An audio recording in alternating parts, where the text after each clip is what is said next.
Jubilee hills by election ఇక చెప్పాలంటే రేవంత్ రెడ్డి పానాల మీదకి వచ్చింది అనుకోవాలి.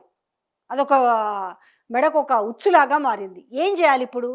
ఎట్లన్నా చేసి గెలవాలి. ఏముందంటే పరిస్థితి, అసలు ఓడిపోతున్నాం నాయన, ఏదో ఒకటి చేసి గెలవండి అనేది ఒక ప్రాతిపదికన పెట్టుకొని ఏం చేస్తున్నా అంటే ఎప్పటికప్పుడు ఆల్రెడీ అక్కడి నుంచి రాహుల్ గాంధీ సర్వే అయిపోయింది. రాహుల్ గాంధీ సర్వేలో కూడా బీఆర్ఎస్ గెలిపే. తర్వాత మీనాక్షి ఆమె ఒక స్పై చేస్తూ ఒక సర్వే లాంటిది చేసింది, అందులో బీఆర్ఎస్ విన్ అవుద్దని వచ్చింది. ఎక్కడ చూసినా విషయం ఏంటంటే ఆఖరికి దగ్గరుండి రేవంత్ రెడ్డి సర్వే చేయించుకుంటా అంటే ఆ సర్వే చేసిన వాళ్ళు కూడా వచ్చేసి మీడియాలో మాట్లాడుతున్నారు. అంటే అన్ని ఏ దాంట్లలో అయితే ఉన్నాయో అక్కడ చూసుకుంటే వార్డ్ వైజ్గా చూసుకున్నా కూడా, బస్తీ వైజ్గా చూసుకున్నా కూడా, బస్తీలు ఉన్నాయి కదా, చాలా బస్తీలు ఉన్నాయి కదా, ఎట్లా చూసుకున్నా కూడా మొత్తం బీఆర్ఎస్ఏ కనిపిస్తుంది. ఇది వచ్చేసి నేను చెప్తున్న మాట కాదు, కొన్ని మీడియా ఛానళ్ళకి వెళ్ళి ఎవరైతే సర్వే చేసారో వాళ్ళే వచ్చి చెప్పుకుంటున్న వైనం కనిపిస్తుంది. అట్లా పలుమార్లు ఎప్పటికప్పుడు సర్వే చేపిస్తుండంట. అంటే క్యాండిడేట్లు ఎవరు పెడితే ఏ రకంగా ఉంటుంది, ఫర్ సపోజ్ అంటే ఎవరెవరైతే ఈరోజు టికెట్లు అడుగుతున్నారో, సపోజ్ అంజన్ కుమార్ యాదవ్ని పెడితే అసలు ఎట్లుంటుంది, లేకపోతే దానం నాగేంద్ర అడుగుతున్నాడు ఇవ్వకపోయినా కూడా ఎట్లుంటుంది, లేదు నవీన్ యాదవ్ని పెడితే ఎట్లుంటుంది, లేకపోతే ఒకవేళ అజారుద్దీన్కి టికెట్ ఇవ్వకపోయినా పర్వాలేదు కానీ ఒకవేళ అజారుద్దీన్కి ఇస్తే ఎట్లుంటుంది, సో ఫిరోజ్ ఖాన్కి ఇస్తే ఇయ్యరది, కానీ ఎట్లుంటుంది డిఫరెన్సెస్ అన్నీ చూసుకుంటున్న వైనం కనిపిస్తుందట. ఎటు చూసుకున్నా ఏంది అని అంటే ఎటు తిప్పి ఎటు చూసినా కూడా అటు బీఆర్ఎస్ వైపే మొత్తం గాలి వీస్తున్న నేపథ్యంలో ఏం చేయాలి ఇప్పుడు? అరే ఇంత సర్వే, ఆఖరికి వాళ్ళ ఇంటెలిజెన్స్ వాళ్ళు కూడా ఏం చేస్తారంటే అమ్మో వాళ్ళకి పాజిటివ్గా ఇవ్వాలి లేకపోతే వాళ్ళు కోపడతారేమో అనుకుంటారు. కానీ వాళ్ళు కూడా నిక్కచ్చిగా తేల్చిచ్చారట కదా, ఖచ్చితంగా బీఆర్ఎస్ వైపే గాలి వీస్తుంది అని చెప్పారట. ఇక్కడ ఈయన ఎక్సర్సైజ్ ఏంది ఇక్కడ రేవంత్ రెడ్డి దాని అంటే అసలు కనీసంగా అంటే ఫస్ట్ ఆయన ప్లాన్ ఏముందంటే ఈజీగా గెలిచేస్తాం, మనకి ఇక్కడ క్యాండిడేట్ ముఖ్యం కాదు, ఎవరిని పెట్టినా సరే గెలవాలి. ఇక పలానా నవీన్ యాదవ్ అనో లేకపోతే పలానా అంజన్ కుమార్ యాదవో లేకపోతే ఇంకెవరో కాదు, అసలు క్యాండిడేట్ ఎవరు లేకపోయినా కూడా గెలిచే పరిస్థితికి సర్వే రిపోర్ట్లు రావాలనేసి ప్రయత్నం చేసినట్టు కానీ ఎక్కడా అలాంటి అవకాశాలు కనిపిస్తలేవు. ఏం చేయాలి అంటే జనరల్గా అయితే అంటే ఎంత అధికారులను వాడినా, ఎంత పోలీసులను వాడినా, ఎంత డబ్బుల్ని వాడినా అంటే జనాలందరూ కూడా ఇలా భయాందోళనలో ఉన్నారు. ఆల్రెడీ ఎవరికి ఇంత భయం ఉందంటే ఎక్కువగా కూడా బస్తీవాసులకి, అంటే స్లమ్ ఏరియాలలో బస్తీవాసులకి ఇవాళ ఏంది అప్పట్లో కొంత ఏదో 60 గజాల్లో 40 గజాల్లో, దాని తర్వాత కొంత పట్టాలు ఇచ్చినవి ఉంటాయి, కొన్ని నోటరీ మీద ఉన్న ఇండ్లు ఉన్నాయి. వీళ్ళందరూ కూడా ఏంది అని అంటే ఈరోజు అంటే గజ వణుకుతున్నారు. ఎక్కడ హైడ్రా వచ్చి ఎవరిని కబలిస్తుందో అనే భయం ఉంది. వాళ్ళకి ఏమీ కనిపించట్లేదు. మార్పు అన్నారు కదా, మార్పు అంటే ఏదో ఉంటుంది అనుకున్నాం కానీ ఇంత దరిద్రమైన చండాలమైన మార్పు ఉంటుంది అనుకోలేదు కదా అని వాళ్ళలో భయం అస్సలు పోవట్లేదు.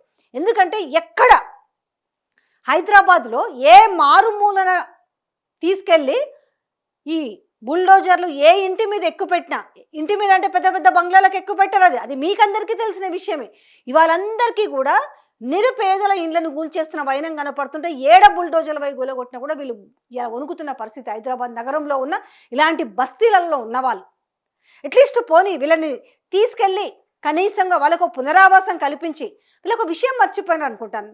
2013లోనే మన్మోహన్ సింగ్ ఉన్నప్పుడు ఒక జీవో తీసుకొచ్చారు, ఆయన ప్రధానిగా ఉన్నప్పుడే అనుకుంటా. ఏం జీవో తీసుకొచ్చారు? ఎక్కడైతే నిరాశ్రులైన వాళ్ళకందరికీ కూడా ఆశ్రయం కల్పించాలనేది ఆ జీవో యొక్క సారాంశం. మరి ఇప్పుడు ఆ జీవోని అంటే ఉమ్మడి ఆంధ్రప్రదేశ్లో ఉన్న జీవో కాబట్టి దాన్ని తుంగలో తొక్కేశారేమో కానీ కనీసం మానవత్వం అని ఉంటుంది కదా. ఆశ్రయం లేని వారికి ఆశ్రయం కల్పించాల్సిన బాధ్యత ప్రభుత్వం పైన ఉంటుంది. కానీ వాళ్ళు ఏంటంటే ఎక్కడో చోట గూడు వెతుక్కున్న వాళ్ళని తీసుకుపోయి మొత్తం రోడ్లు పాలు చేసిన వైనం చూసినాం కదా. నేను మిర్రర్లోనే మీకు వీడియోలను చూపించిన. అదే పసిపిల్లలు కూడా ఎట్లా మాట్లాడుతున్నారు, దీనికి హైడ్రా రంగనాథ్ ఏం మాట్లాడుతున్నాడంటే, కానీ ఇది కరెక్ట్ అయిన విషయం కాదండి. మీకు కూడా సోషల్ మీడియాకు ఎవరి పందాలు వాళ్ళకు ఉంటాయి కాబట్టి సోషల్ మీడియాలో చూపించింది నమ్మకూడదని మాట్లాడుతున్నారు కదా. మీకు ఒక భయం పట్టుకుంది. ఎందుకంటే మాలాంటి సోషల్ మీడియాలు నిజాలు తీసుకెళ్ళి ఆ భూములు ఎక్కడండి 5 ఎకరాలలో వాళ్ళు వేసుకున్నారు.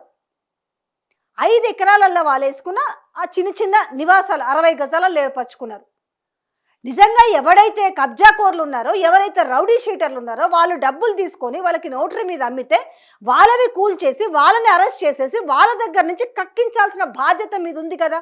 అది మర్చిపోయి నేనేదో 15,000 కోట్ల ప్రభుత్వ ప్రాపర్టీని కాపాడినా అంటారు. ఎక్కడ మొత్తం కలిపితే ఎంతది? 420 ఎకరాలలో 120 ఎకరాలు ఎలాగో పట్టాలు ఇచ్చేసిరు. ఇక ఉన్న ప్రభుత్వ భూమి ఎంత? 300 ఎకరాలు. 300 ఎకరాలలో ఏం చేసిరు?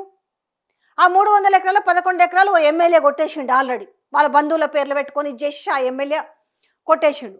మరి నిన్న పోయి ఆ బ్లూ షీట్స్ మీరు కొంచెం కూలగొట్టారు కదా, మరి ఎందుకు నిన్న అరికపూడి గాంధీకి సంబంధించి 11 ఎకరాలు కబ్జా చేసిండు, మేము దాన్ని డెమాలిష్ చేసినాం అనేసి కనీసం, అంటే మీన్స్ ఎక్కడో కాదు, చిన్న రేకులది, కనీసం అది ఈరోజు ఏ పత్రికలనైనా రాసిండ్రా?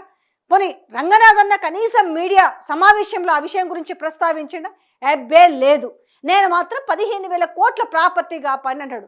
కేవలం అక్కడ గుడిసెలు వేసుకొని కానీ, లేకపోతే చిన్న చిన్న అదే ఒక్కిటిక మందం గోడ పెట్టి రేకుల షెడ్ వేసుకున్నది ఒక 5 ఎకరాల్లో ఉంటుంది ఓవరాల్గా. 5 ఎకరాలు ఎక్కడన్నా 15,000 కోట్ల ఉందా? అంత అంత ధర ఉందా? ఇంక ఇట్లాంటి నేపథ్యంలో ఈ ఎఫెక్ట్ అంతా కూడా ఎందుకు పడదు చెప్పండి? హైదరాబాద్లోనే కాదు, ఈడ హైదరాబాద్లో నివసిస్తున్న వాళ్ళకి అందరు కూడా ఊర్లలో బంధువులు ఉంటారు కదా, వాళ్ళు కూడా కదా వణుకుతున్నారు కదా, అరే మా బిడ్డనో, లేకపోతే మా కోడలో, లేకపోతే మా మనవరాలో, మా కొడుకులో ఎవరో హైదరాబాద్ బతుకుతున్నారు, వాళ్ళకున్న కాసింత గూడును కూడా చెదరగొడుతున్నారు అనే విషయం వాళ్ళు కూడా అంతే కదా వణుకుతున్నారు కదా. ఇలాంటి నేపథ్యంలో ఇంకెన్ని సర్వేలు చేయించుకున్నా ఏం లాభం ఉంటుంది? ఒక మంచి పని చేస్తే ఆ మంచి పనికి లోబడి ఇప్పుడు సోషల్ మీడియా కొంత పెయిడ్ మీడియాని పెట్టి మాకు రేవంత్ రెడ్డే కావాలి, రేవంత్ రెడ్డి చాలా బాగా చేసిండు, రేవంత్ రెడ్డి ఇందిరమ్మ ఇండ్లు ఇచ్చిండు, మాకు ఇల్లు యాడ ఇందిరమ్మ ఇండ్లు ఇచ్చిరు? మరి ఇందిరమ్మ ఇండ్లో ఉండుంటే ఇలా కాంగ్రెస్ గవర్నమెంట్లో ఇందిరమ్మ ఇల్లులు కట్టుంటే ఇలా మరి వాళ్ళందరినీ అక్కడికి షిఫ్ట్ చేసేసి వాటిని కూలగొట్టొచ్చు కదా. వాళ్ళకైతే ఆశ్రయం కల్పించాలి కదా నిరాశ్రయులకి. ఏమీ లేవు. ఏమీ చెయ్యలేకపోవడం వల్లనే ఓటు అడగడానికి ధైర్యం లేక ఇవాళ సర్వేల మీద సర్వేలు చేయించుకుంటారు. ఏమవుతుంది? ప్రతి సర్వేకి నెత్తి మీద మొట్టికాయలు వేసినట్టుగా ప్రతి సర్వే కూడా, ఎందుకంటే మంచిగా చదివి పరీక్ష రాస్తే ఒక కాన్ఫిడెంట్ ఉంటుంది. పొద్దున్న రిజల్ట్ కూడా నేను పాస్ అయితే నేను 70 మార్కులకు రాసిన, కనీసం నాకు 50 వస్తాయి, పోనీ 50 మార్కులకు రాసిన నాకు బరాబర్ 35 అయితే వస్తే నాకు ఒక కాన్ఫిడెంట్ ఉంటుంది. చదవకుండా రాస్తే వాడికి ఎట్లా భయమే కదా. ఎంత దండాలు పెట్టినా, ఎంత గుడికి పోయినా, 100 కొబ్బరికాయలు కొట్టినా, పొర్లు దండాలు పెట్టినా పాస్ కారు. సేమ్ ఇదే పరిస్థితి ఉంది ఇప్పుడు. సో ఇప్పుడు ఏమవుతుందంటే తాజాగా రేవంత్ రెడ్డి చేసిన సర్వేలో కూడా, చేపించిన సర్వేలో కూడా బీఆర్ఎస్ఏ విన్ అనే దాంట్లో ఆయనకి ఎక్కడ పాలుపోతలేదంటే, ఏది ఏమైనా చేసి గెలవాలనేసి ఒక టార్గెట్ పెట్టినప్పుడు కూడా ఆ టార్గెట్ ఎట్లా రీచ్ కావాలనేసి ఎవరెవరికైతే అక్కడ వాళ్ళ బృందానికి అక్కడ బాధ్యతలు అప్పచెప్పారు కదా, కార్పొరేటర్లకు కానీ, ఎమ్మెల్యేలకు కానీ, లేకపోతే ఇన్ఛార్జ్ మంత్రికి కానీ, వాళ్ళందరూ కూడా అర్థమవుతలేదు దీన్ని ఎట్లా సస్టైన్ చేయాలి. బయటకి ఏదో మీడియా వాళ్ళు మైకులు పెడితే మాత్రం మేమే గెలుస్తాము అనేసి, కానీ వాళ్ళే మదన పడుతున్నాడు. ఎట్లా గెలుస్తాం మనం? అసలు మనం ఏం చేసినాం అసలు? ఇవన్నీ కూడా వాళ్ళు కూడా క్యాలిక్యులేట్ వేసుకుంటారు కదా. బయటికి ఎంత మాట్లాడినా మనస్సాక్షి ఒకటి ఉంటుంది కదా. సో ఇది ఏంటనంటే వీళ్ళకి ఫుల్ షాక్, ఇది తేరుకోలేకపోతున్నారు. ఎందుకంటే ఇంకా రావచ్చు, ఇంకొకటి 2 నెలల్లో ఎలక్షన్ నోటిఫికేషన్ కూడా రావచ్చు. సో కింద మీద పడుతున్నారు. చూడాలి మరి ఏమైనా మార్పులు చేర్పులు జరుగుతాయా, ఈలోగా అసలు ఏం తాయిలాలు ఇవ్వబోతారో మరి ఆ జూబ్లీ హిల్స్కి చూస్తే. మరి ప్రజలైతే ఇప్పటికైతే ఒక భయంలో, ఎట్లా అంటే వాళ్ళు అసలు ఏ రాత్రో ఏ పగలో ఏ తెల్లారో అనేది అట్లున్నారు. ఎవరైతే నిజంగా పోలింగ్ బూత్కి వచ్చి ఎవరైతే ఓటు వేయాలనుకుంటున్నారో వాళ్ళెవరు కూడా ఇలా స్థిమితంగా లేరు. అంటే బుక్కడి తిండి తిని కంటి నిండా నిద్రపోయే పరిస్థితి ఇలా లేదు. ఎందుకు అనంటే రేవంత్ రెడ్డి తీసుకుంటున్న నిర్ణయాల వల్ల ఏ రకమైన అనిశ్చితంగా ప్రజలు ఉన్నారనే విషయము రేపు రానున్న రోజుల్లో స్పష్టంగా అర్థమవుతుంది.